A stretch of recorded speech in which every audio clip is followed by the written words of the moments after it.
하나님이 오늘 우리에게 주시는 말씀은 요한복음 7장 37절에서 39절까지의 말씀입니다. 요한복음 7장 37절에서 39절까지의 말씀입니다.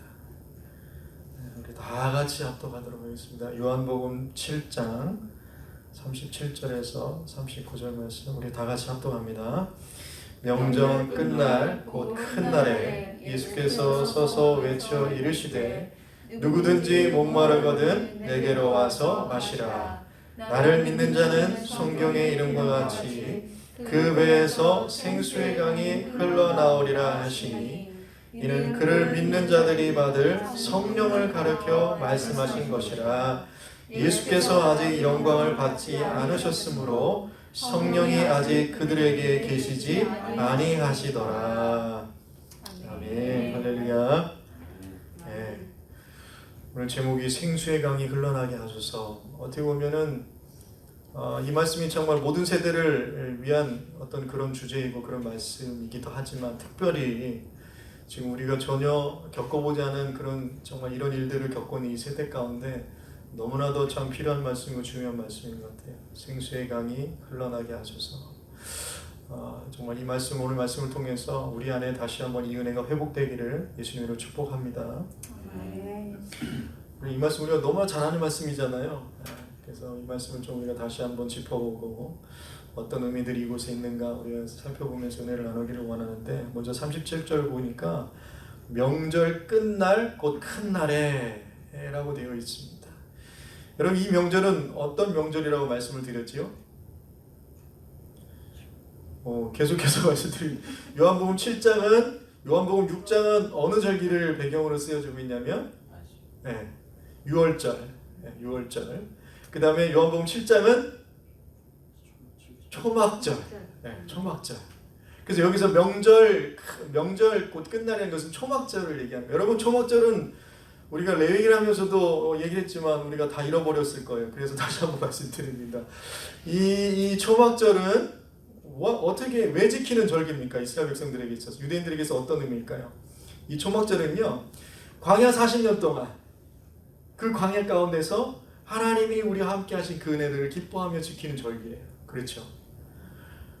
여러분, 광야, 여러분 캘리포니아 보니까 데스밸리라는 데가 있잖아요. 데스밸리, 말 그대로 죽음의 골짜기예요.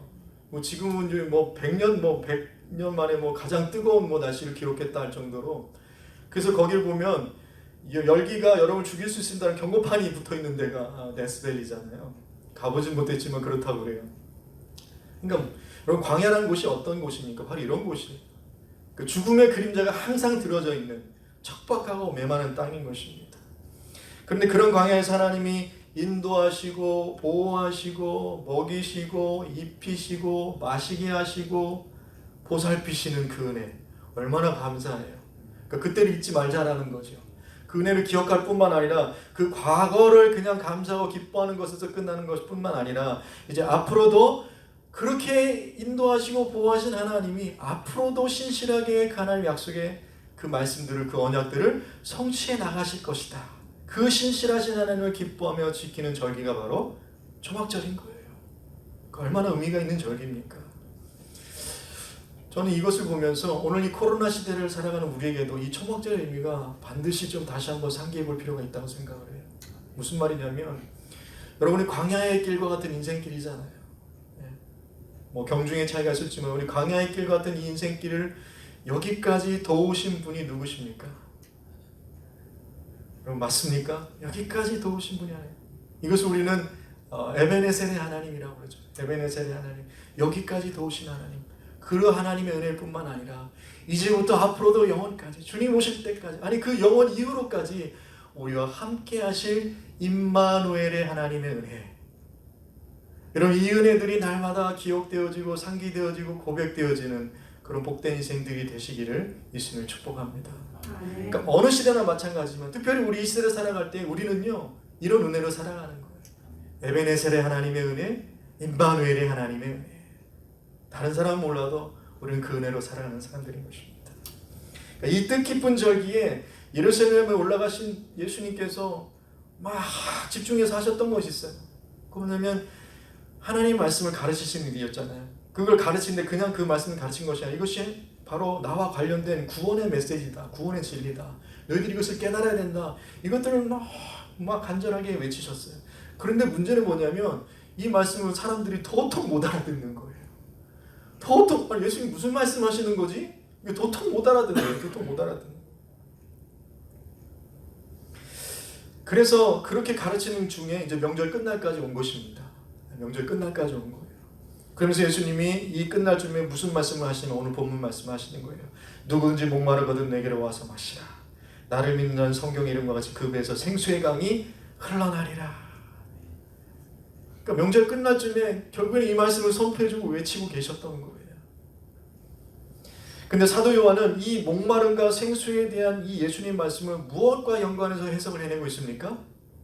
성령의 충만함과 연관해서 해석을 해내고 있는 거예요. 39절 말씀이죠. 이는 그를 믿는 자들이 받을 성령을 가르쳐 말씀하신 것이라. 이건 요한의 해석인 거예요. 그렇죠?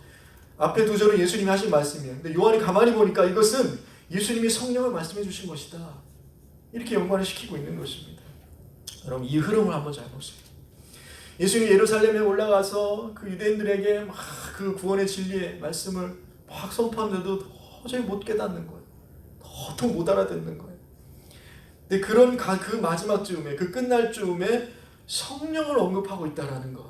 이것은 그 흐름을 볼 때에 여러분 성령의 역사가 아니고서는 예수를 바로 알지 못하는 이 영적 무지를 깨뜨릴 수 없다라는 것을 우리에게 말씀해 주고 있다. 그렇게 볼 수 있는 거예요. 성령이 아니고서는 예수를 알지 못하는 이 영적 무지를 깨뜨릴 수 없다라는 거예요.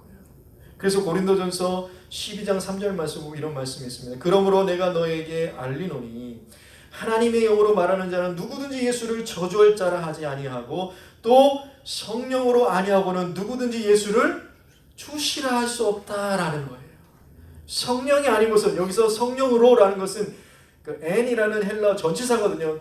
in, on, by, with라는 거예요. 그 성령으로 함께하지 않고서는 성령과 함께하지 않고서는 성령 안에 우리가 그 안에 있지 않고서는 예수님을 뭐로 시인할 수 없다고요? 주라 시인할 수 없다라는 거예요. 여러분 여기서 주라는 건 뭡니까? 주라는 것이 무엇이에요? 절대 소유권을 행사하시는 분을 얘기하는 거잖아요. 그러니까 성령이 아니고서는 예수 그리스도가 나의 삶의 주권자 되심을 고백할 일이 일어날 수 없다라는 거예요. 그렇다면 우리가 정리해 볼 수 있는 것은 성령 충만이라는 것이 무엇입니까? 성령 충만이라는 게 뭐예요? 막 뛰는 게 성령 충만인 것이 아니라 예수님이 내 삶의 주인 되심을 시인하고 고백하며 사는 것, 그것이 성령 충만이에요. 그리고 이렇게 예수님을 주로 시인하는 믿음의 사람들에게서 흘러넘치게 되는 것이 무엇인가? 여러분 생명의 역사라는 것입니다. 생수의 강이 흘러나는 거예요. 그러니까 여러분 이 시대를 한번 보세요. 예수 믿는 자들에게서 이 생명의 역사를 기대할 수 있다는 겁니다. 예수 믿는 자들 통해서 죽음의 역사가 아니라 생명의 역사를 기대하는 거예요. 이런 시원하고 생기가 넘치는 생명의 역사가 흘러넘치게 되기를 기대해보면서 오늘 말씀을 좀 하나하나 짚어볼 건데요. 여러분 먼저 37절 말씀을 다시 한번 보시면 이 초막절의 마지막 날인데 이 끝날을 또 뭐라고 그러냐면 큰 날이라고 얘기하고 있죠. 마지막 날 끝날 큰 날이라고 얘기했어요. 여러분 그렇게 큰 날이라고 부른 이유는 뭐냐면 이 초막절은 7일 동안 초막을 지어놓고 밖에서 살잖아요. 근데 마지막 날 8일째 되는 날이 초막을 다 걷어내고 이제 축제를 벌이는 날이에요. 축제를 벌인 날입니다. 그래서 이 날이 큰 날인 거예요. 축제의 날, 큰 날. 그런데 이 초막절 마지막 날 큰 축제의 날에 지금 예수님이 무엇을 말씀하시고 있냐면 우리가 계속해서 37절 30절 말씀인데요. 예수님께서 서서 외쳐가라사대 이르시되 누구든지 목마르거든 내게로 와서 마시라. 나를 믿는 자는 성경의 이름과 같이 내 배에서 생수가 흘러나리라. 이걸 말씀하고 있는 거예요. 여러분 여기서 외치신다는 표현을 한번 잘 보시기 바랍니다. 이 외친다는 표현은요 어떤 표현이냐면요. 여러분 거지 바디메오가 예수님 막 지나가시잖아요. 근데 그분 예수님 향해서 뭐라고 합니까? 다윗의 자손 예수 나를 불쌍히 여기소서 이렇게 얘기하잖아요. 그때 소리를 외쳐서 소리질러 불쌍히 여기서 했다 할 때 소리질러라는 말이 이 단어예요. 외치다는 거예요. 그러니까 예수님이 여러분 목마르죠? 내게로 오십시오. 이렇게 하신 게 아니에요. 정말 안타까운 마음으로 다윗의 son 예수 나를 불쌍히 여기소서 그 간절함과 애원함으로 외쳤던 그 외침이 오늘 예수님의 외침이었다는 것입니다. 그렇게 외치고 있었던 거예요. 자, 그렇다면 왜 예수님은 이런 안타까운 외침으로 이 축제의 날에 갑자기 목마름과 물에 대한 이야기를 하고 계셨을까? 여러분 궁금하지 않으세요? 물론 그 이전에도 물과 성령으로 대해서 연관된 말씀 예수님이 하셨습니다. 그런데 이 축제의 날, 특별히 초막절인 축제의 날에 왜 이 물과 성령이라는 것을 연관해서 말씀해 주시는가? 여기는 예수님의 의도가 있는데요. 어떤 의도냐면 여러분 성전이 있게 된 그 시대에는 초막절이 되면 아침마다 매일 꼭 중요하게 반복해서 해야 되는 일이 있었습니다. 그것이 뭐냐면 물에 대한 의식이에요. 뭐냐면 특별히 임명한 제사장들이요, 금으로 만든 황금 주전자를 들고 와서 어디를 가냐, 실로암 연못으로 내려갑니다. 그래서 실로암 연못에서 그 물을 담아다가 이제 어디를 가냐면 제단으로, 성전에 있는 제단으로 가게 돼요.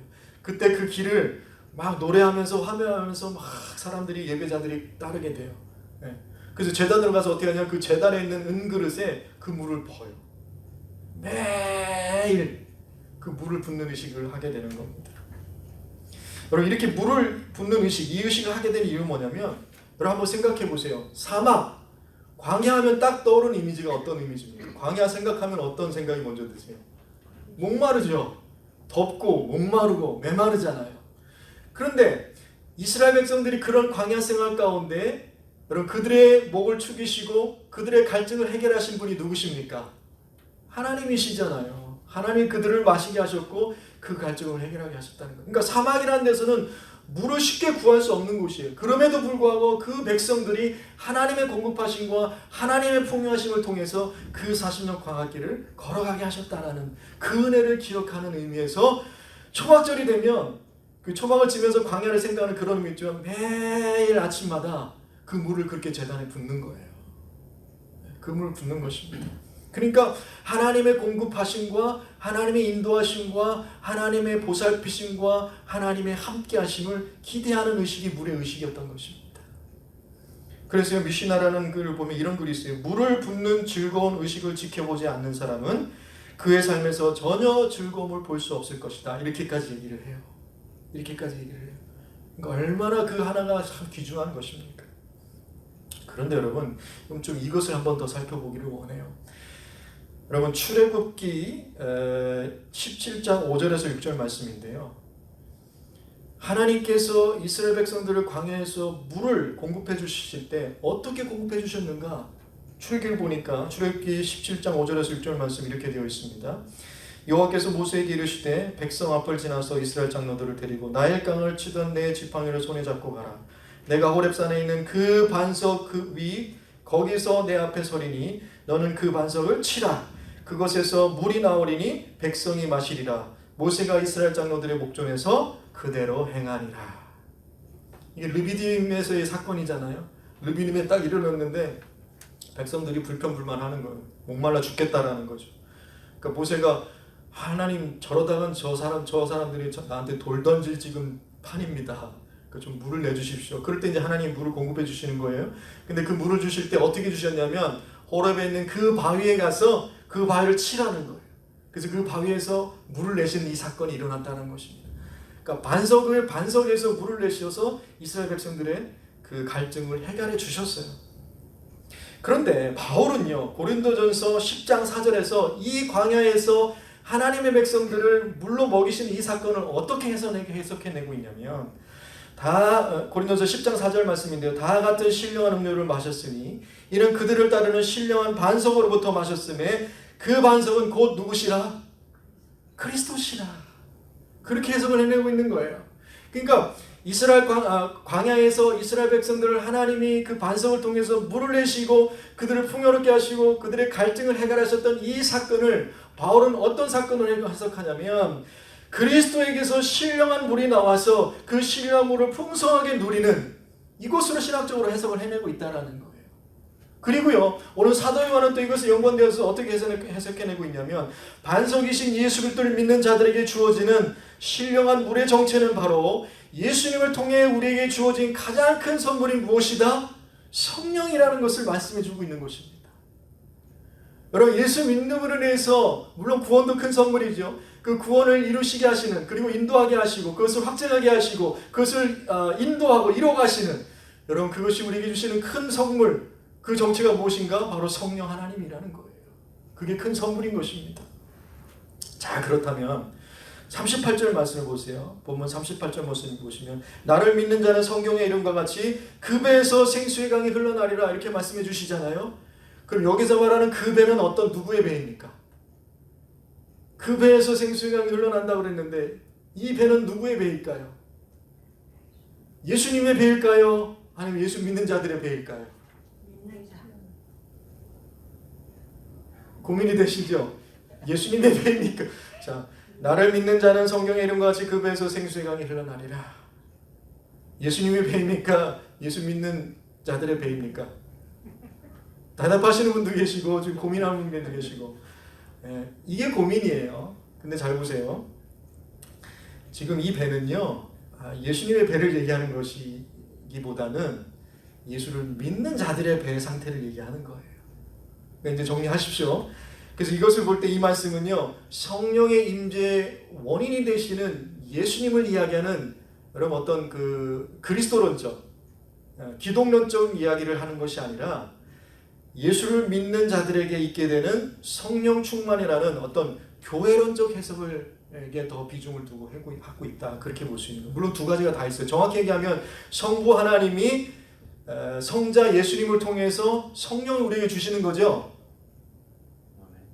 이게 순서예요. 성부 하나님께서 성자 예수님을 통해 우리에게 주시는 거예요. 이거는 기독론적인 해석인 거죠. 그러나 오늘 그 배에서 생수하게 넘쳐나는 것은 예수 믿는 그 성도들, 그들의 배에서 생수가 넘친다는 교회론적 해석이 강하다, 그렇게 볼 수 있는 것입니다. 이것을 볼 때에 예수님을 통해 우리에게 주어진 가장 큰 선물인 성령의 충만함이 기대되어지는 곳이 어디였냐면 바로 예수 믿는 교회 공동체라는 거예요. 여러분 신나지 않으세요? 별로 신나지 않아요. 여러분 보세요. 여러분 막 우리 교회, 그러니까 예수 믿는 교회 공동체라는 것은 이것이 막 충만하는, 그게 교회 공동체예요.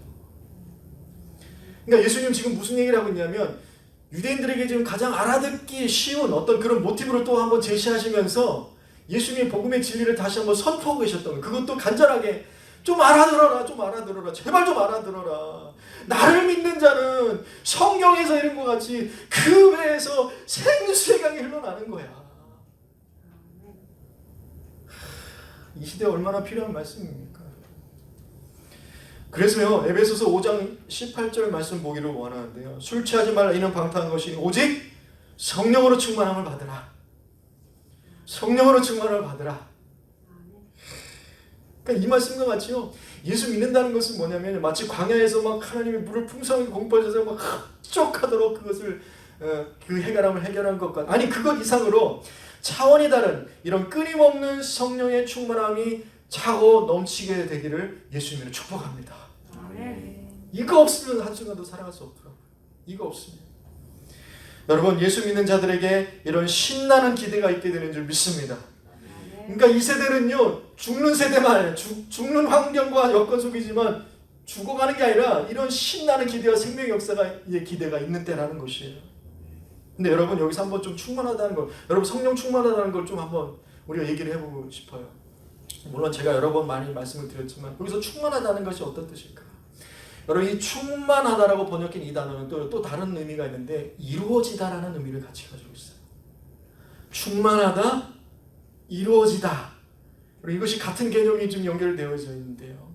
그래서 이 단어는 어떤 뜻이냐면 약속의 성취를 뜻하는 대표적인 단어입니다.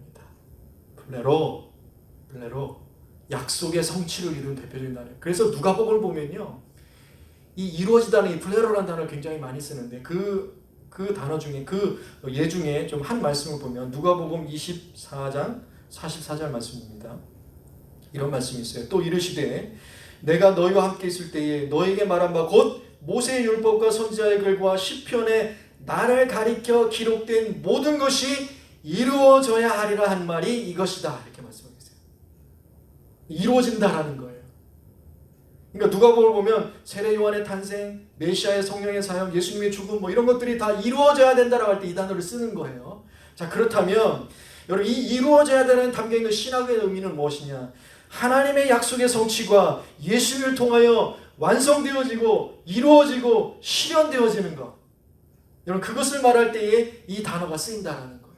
이루어진다. 약속의 성취. 그러니까요. 성령 충만하다. 그 다음에 뭐 생수의 강이 막 충만하게 흘러 넘친다. 이것을 우리가 이해할 때에 충만하다와 이루어지다는 것을 같은 개념으로 이해할 때에 어떻게 이해할 수 있냐면 예수 그리스도를 통해 성취되어진 하나님의 약속의 말씀이 계속해서 우리의 삶에서 이루어짐을 항상 기대되는 상태. 그게 바로 성령 충만함이라는 것입니다. 이런 충만함이 있기를 원합니다. 그러니까 이런 기대와 오늘의 때를 살아가는 저와 여러분이 되기를 바라요. 그러니까 이런 충만함에서 이런 기대와 이런 이루어짐이 약속의 성취에 대한 이런 기대 때문에 여기에서 생명의 역사가 계속해서 흘러날 수 있게 되는 거예요. 내가 억지로 막 생명 역사를 내야지가 아니라 이 약속의 성취에 대한 그 기대의 상태에서 생명 역사는 계속 되어지는 겁니다. 여러분 때로는 이것이 정도의 차이가 있고 때로는 뭐 마름이 있고 때로는 풍성할 때가 있긴 하겠지만 그러나 여러분 기대하십시오. 우리에게는 이런 기대와 충만함의 역사들이 있다는 거예요. 그러니까 성령 충만한 것은 결국 진리이신 예수님을 우리의 구세주요 주인으로 믿게 될 때 일어나는 영적인 현상인 것과 동시에 실제적으로 일어나는 교회적 현상이라는 거예요. 실제로 일어나는 교회적 현상이라는 거예요. 그러니까 성령 충만한 교회는 어떤 교회냐면 예수 믿는 믿음이 충만한 교회예요. 그리고 그것이 충만하다 못해서 그 약속의 성취들을 세상 가운데 선포하고 증거하고 간증하고 이뤄내는 일들이 일어나는 것입니다. 이게 성령 충만한 것이죠. 그래서 우리가 성령 충만이라고 할 때에 이 성령 충만이라는 것은 성령의 은사의 강조점을 주는 것이 아니라 성령의 열매의 강조점을 주는 거예요. 성경 어디를 보더라도 성령 충만이라는 것은 성령의 은사의 강조를 하는 것이 아니라 성령의 열매의 강조를 두고 있는 거예요. 여러분 성령의 열매 우리가 했잖아요. 성령의 열매는 어떤 의미입니까? 예수님을 닮아가는 데 있다는 거예요. 제가 뭐 방언하고 예언하고 병 고치는 거 필요 없다라고 얘기하는 것이 아니라 이 은사들이 의미 있고 더 하나님 앞에서 더 그것이 계속해서 가치 있게 쓰임 받기를 원한다면 결국에는 거기에서 무엇이 드러나야 되냐면 성령의 열매가 드러나야 되는 것입니다. 그러니까요 예수님이 이 초막절에 행하는 물의 의식을 통해서 이제 그 물의 의식에 대한 영적인 의미를 선포하고 계셨던 거예요. 결국 이 생수의 강이 흘러 넘치기 위해서는 이 생수의 근원 되시는 그래서 모든 사람들에게 마실 물을 차고 넘치게 공급해 줄 수 있는 마르지 않는 샘이 되시는 그 풍성함의 근원 되시는 예수를 믿어라. 예수를 믿어라. 여러분 우리 이 복음의 선포가 이 시대 가운데 너무나도 절실하지 않냐는 거예요. 그래서 예수님 말씀하시는 거예요. 누구든지 목마르거든 내게로 와서 마시라는 거예요. 내게로 와서 마시라. 선포하신 예수님 말씀 앞으로 나아가는 것이죠. 그러면 생명의 역사가 있게 된다는 것입니다. 여러분 지금 이 코로나19 때문에 미국인의 3분의 1이 우울증과 불안함에 시달리고 있대요. 3분의 1이. 코로나 블루라는 말이 생긴 지 오래가 됐지만 3분의 1이나 그렇게 시달린다. 근데 더 좀 이렇게 의미 있었던 것은 뭐냐면 나이 많은 노년층이 더 그것이 심한 것이 아니라 18세에서 29세의 젊은이들이 더 그렇대요. 활발할 때 움직이지 못하니까 그런 것도 너무 우울해하고 불안해하고 지금 그런 시대를 지금 살아가고 있다는 것입니다. 근데 앞으로가 더 불확실하잖아요. 앞이 보이지 않잖아요.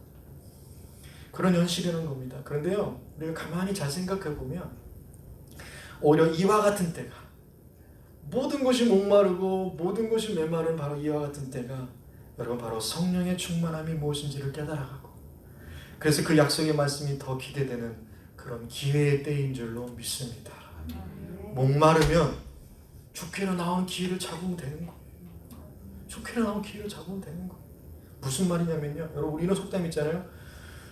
목마른 사람이 우물 판다는 얘기잖아요. 목마른 사람이 우물을 파는 거예요. 목마른 사람이 우물을 팔게 됐어요. 그러니까 이런 갈급함이 이전보다 더 하나님을 찾게 하기 때문인 것입니다. 그러니까 어떻게 보면요. 우리의 이런 목마름이 있다. 이런 메마름이 있다. 이것을 좋게 보지 않을 이유가 없는 거예요. 그냥 뭐 이걸 나쁘게 볼 필요는 없는 것입니다. 왜냐하면 우리로 하여금 하나님의 은혜를 갈망하게 하고 예수 십자가의 은혜를 갈망하게 한다면 여러분 이것이 오히려 우리 안에서 이것이 은혜가 된다는 것이죠. 그리고 이것은 또 뭐를 하나를 우리에게 증거해 주냐면 우리 안에 성령님이 내주하고 계시다는 걸 또한 반증해 주는 것입니다. 왜냐하면요, 그런 갈망 없이도 사람들은 잘 살아가거든요. 그렇잖아요. 그런 갈망 없어도 잘 살아가요. 그러니까요, 목마름이 있다는 것 자체가 잘못된 게 아니에요. 여러분 이렇게 해서 요즘 좀 신앙생활이 너무 좀 건조해진 것 같아요. 몸이 건조해지고 내가 좀 너무 좀 메마른 것 같아 라고 생각될 때가 있으시죠? 여러분 그럴 때 바로 그때가 성령 충만이 기대되는 때임을 기억하십시오. 아멘. 이런 거예요. 여러분 어려운 일 생기고 힘든 일이 생기잖아요. 그럼 가장 뭐부터 생각이 나십니까? 힘들고 어려운 그럼 가장 뭐부터 생각나세요? 내가 역시 가시는 마당에 아주 그냥 핵심을 말씀해주고 가시네요. 주님이 생각나는 거죠. 찬양하고 싶고 예배하고 싶고 말씀 읽고 싶고 말씀 듣고 싶고 기도하고 싶고 이게 그냥 일어나는 거냐는 아니라는 거예요. 우리 안에 내주한 성령님이 계시기 때문에 그 갈급함 가운데 하나님을 찾도록 우리를 지금 영적인 작용을 하고 계시는 것입니다. 그러니까 여러분 목마름의 고통은 때로 너무 고통스럽고 고달프고 이해가 안 되고 괴롭고 견디기 힘들지만 그 속에서 우리가 주를 부르고 찾고 두드리는 자는 성령의 부요함을 맛보게 될 줄 믿습니다. 성령의 부요함을 맛보게 될 줄 믿습니다. 이 시대를 같이 살아가지만요, 여러분 우리는 이렇게 부유하게 좀 살아갈 수 있기를 원해요. 풍요롭게 살아가기를 축복합니다. 그래서 시편 55편 22절 말씀을 보기를 원해요. 시편 55편 22절 말씀은 이런 말씀이 있습니다. 내 짐을 여호와께 맡기라. 그가 너를 붙드시고 의인의 요동함을 영원히 허락하지 아니하시리로다. 그럼 저는 참 놀랍고도 너무나 감사한 말씀이에요.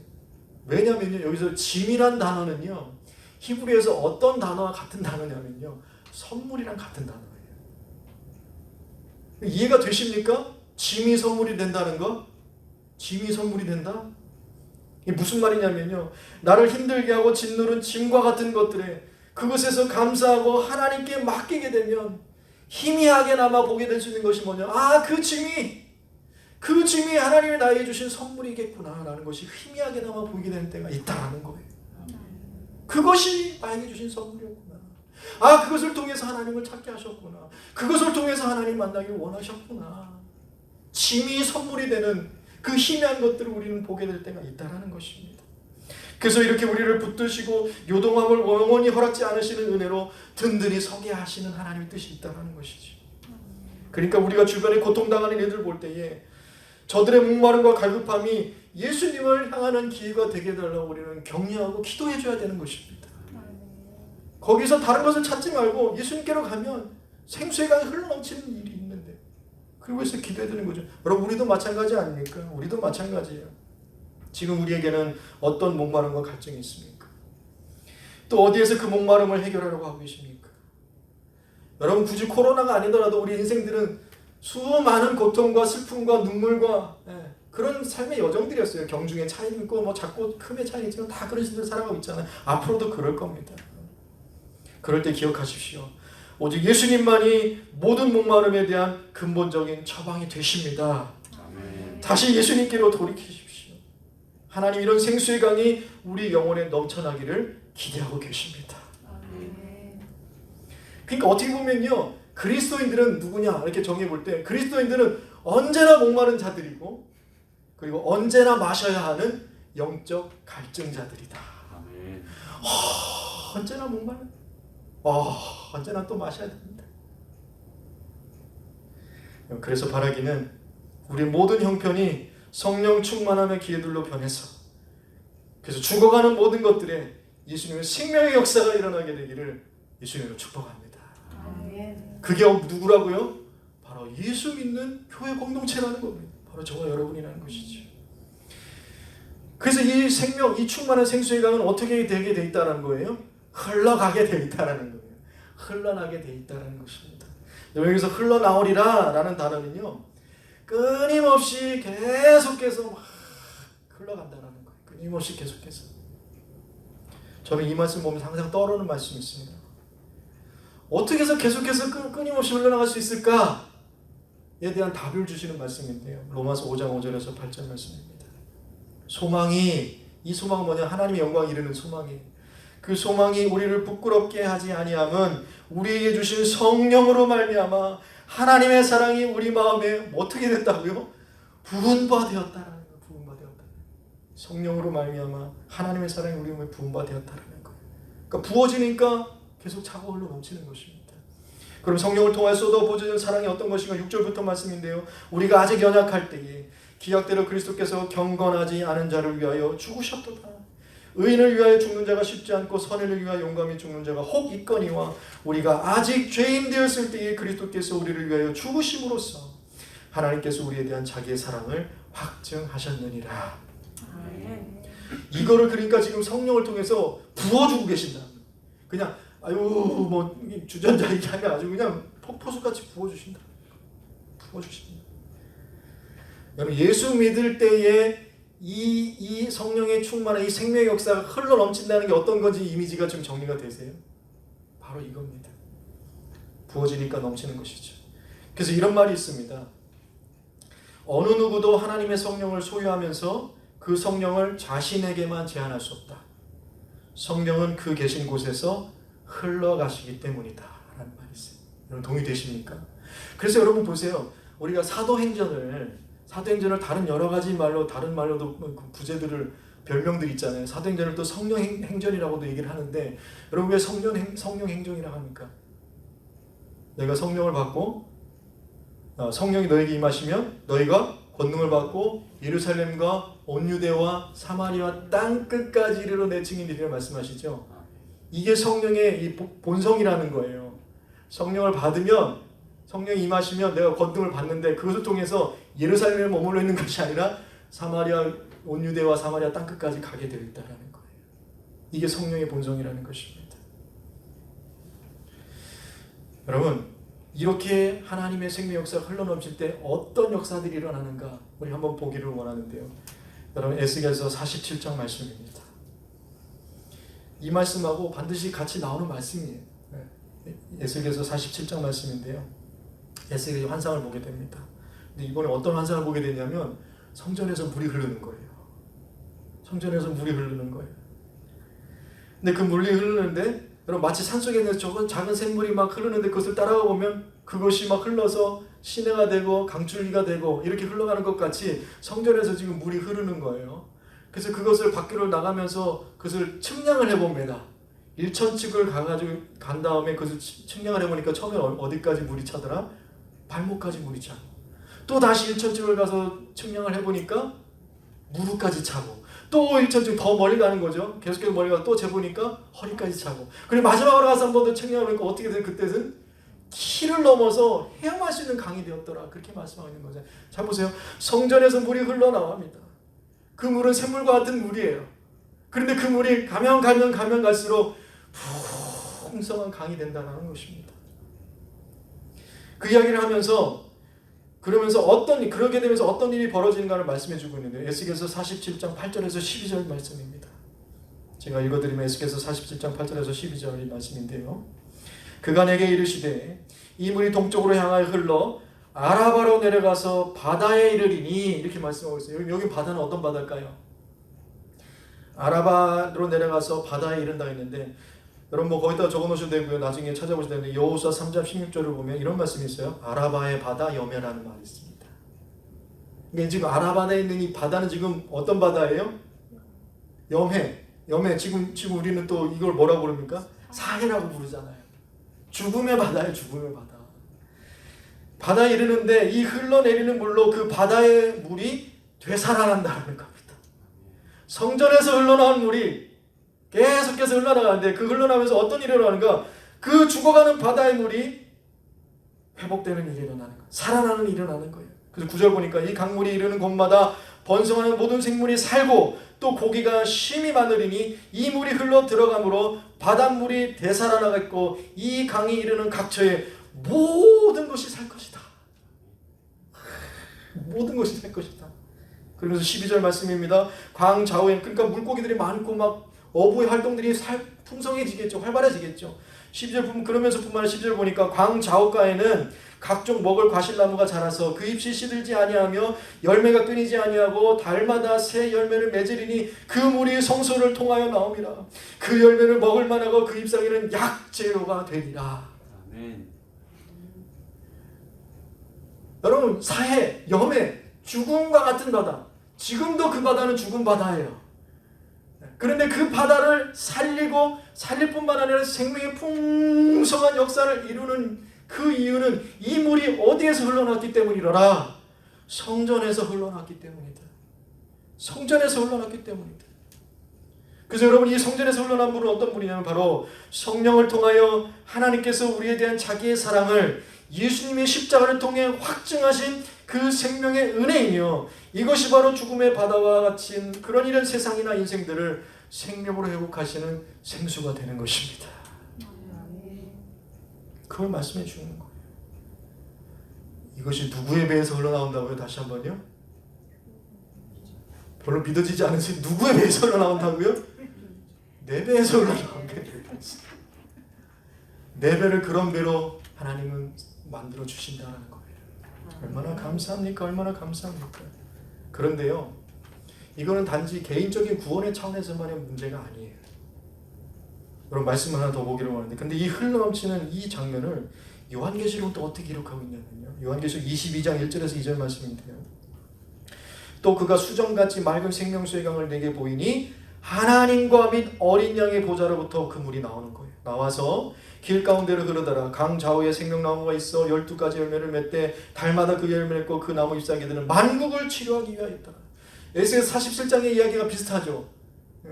약재료가 되는 거, 만국을 치료하는 것. 성전에서 흘러나오는 물이 하나님과 및 그러니까 하나님과 어린 양 예수 그리스도의 보좌에서 흘러나오는 물이 그런 역사가 일어난다는 거예요. 그런데요, 놀랍게도 이 생명의 역사의 원천이 되는 것은 어디서 먼저 나오냐면 창세기 2장에서 나오고 있다는 것입니다. 창세기 2장 10절 말씀 보면요, 강이 에덴에서 흘러나와 동산을 덮치고 거기서부터 갈라져 네 근원이 되었다. 비손강, 기온강, 히데겔, 유브라데 강을 얘기하는 거잖아요. 에덴에서부터 흘러나와서 그 에덴을 둘러 뿐만 아니라 그 모든 지역에까지 생명의 역사를 풍성하기는 이것이 정말 에덴의 타락하기 이전의 에덴의 모습이었던 거예요. 여러분 한번 보세요. 하나님과 어린 양의 보좌로부터 흘러나오는 것, 성전에서부터 흘러나오는 것, 에덴에서부터 흘러나오는 것, 이것은 다 동일한 것입니다. 그렇죠? 잘 보세요. 창세기 2장에서 에덴에서 흘러나오는 물은 범죄함으로 인해서 죄로 인해서 오염이 되어버렸습니다. 근데 이 물의 회복은 어디서 이루어지는가? 계시록 이제 22장에서 이루어지고 있는 거예요. 이 성경의 큰 틀을 볼 때에 여러분 예수님이 하나님의 뜻은 뭐냐면 성령 충만하게 하신 하나님의 놀라운 뜻은 뭐냐면 하나님의 나라를 새롭게 회복하는 하나님 나라의 주인공으로 누구를 세워주고 계시는가? 따라합시다. 나야 나. 아니 나야 나. 그렇지 않아요? 여러분 동의하십니까? 성경이 이 하나님의 뜻이 이해가 되세요? 그러니까 에덴에서부터 흘러나온 물은 그래서 22장에 와서 다시 새 에덴으로 회복이 되는 것이고 새 예루살렘이 회복되는 거. 여러분 회복된 천국이 누구를 통해서 이루기를 원하 계시는가? 성령 충만한 교회 공동체를 통해서 이루기를 원하시는 거예요. 그러니까 성령 충만함이라는 것은 내가 그냥 내 개인적으로 성령 충만해서 말씀대로 막 내가 그냥 그렇게 살아가는 것들 넘어서 하나님의 나라를 이 땅 가운데 이루기를 원하시는 하나님의 간절한 외침의 뜻이 있다는 것입니다. 여러분 교회가 이 일을 감당해야 됩니다. 저 같은 사람과 여러분 예수 믿는 성도들이 이 일을 감당해야 돼요. 근데 이런 얘기를 하면은 요즘 많이들 여러분이 보는 것 같이 요즘 교회와 성도들이 과연 이 일을 감당할 수 있을까라는 회의적인 생각이 들지도 몰라요. 그런 일을 많이 보게 됩니다. 여러분 그러나 기억하십시오. 교회가 실패하는 것처럼 보일지는 몰라도 예수님의 복음은 결코 실패하지 않습니다. 예수님의 복음은 결코 실패하지 않아요. 메마른 나무때에 굳어져서 돌덩이가 되는 어려운 때라 하더라도 보이는 것이 아무 것이 없는 것 같이 보이다 할지라도 결코 멈추지 않고 흘러서 물이 바다를 덮은 것 같은 생명의 역사는 계속되어진다라는 거예요. 멈출 수가 없습니다. 주님 오실 때까지. 그러니까 여러분 우리는 두 가지를 같이 봐야 돼요. 이 시대의 안타까움을 보면서 우리가 그것을 안타까워하는 것도 중요해요. 그러나 그것을 주저앉기를 원하시는 것이 하나님의 뜻이 아니에요. 주저앉는 것이 하나님의 뜻이 아니라 거기서 다시 한번 하나님의 역사를 보기를 원하는 것이 하나님의 뜻입니다. 메마르고 목마를 때 우리는 다시 한번 하나님을 찾고 그분을 두드리고 그분을 구하고 말씀 속에 약속하신 그 약속으로 돌아가야 된다는 것. 그런 때가 되는 것입니다. 이런 하나님 나라의 회복의 기대를 마음 흡족히 누리는 성령 충만한 모두가 되시기를 예수님의 축복합니다. 말씀을 맺습니다. 오늘 이사야 43장 19절에서 20절 말씀으로 말씀을 맺으려고요. 이사야 43장 19절 20절 말씀입니다. 보라 내가 새 일을 행하리니 이제 나타낼 것이라 너희가 그것을 알지 못하겠느냐. 반드시 내가 광야의 길을 사막의 강을 내리니 장차 들짐승 곧 승냥이와 타조도 나를 존경할 것은 내가 광야의 물을 사막의 강들을 내어 내 백성 내가 택한 자에게 마시게 할 것입니다. 이 생수의 강이 흘러넘치게 되시기를 예수님의 이름으로 축복합니다. 이 기대를 가지고 오늘 우리 찬양하고 기도하고 마치기를 원합니다.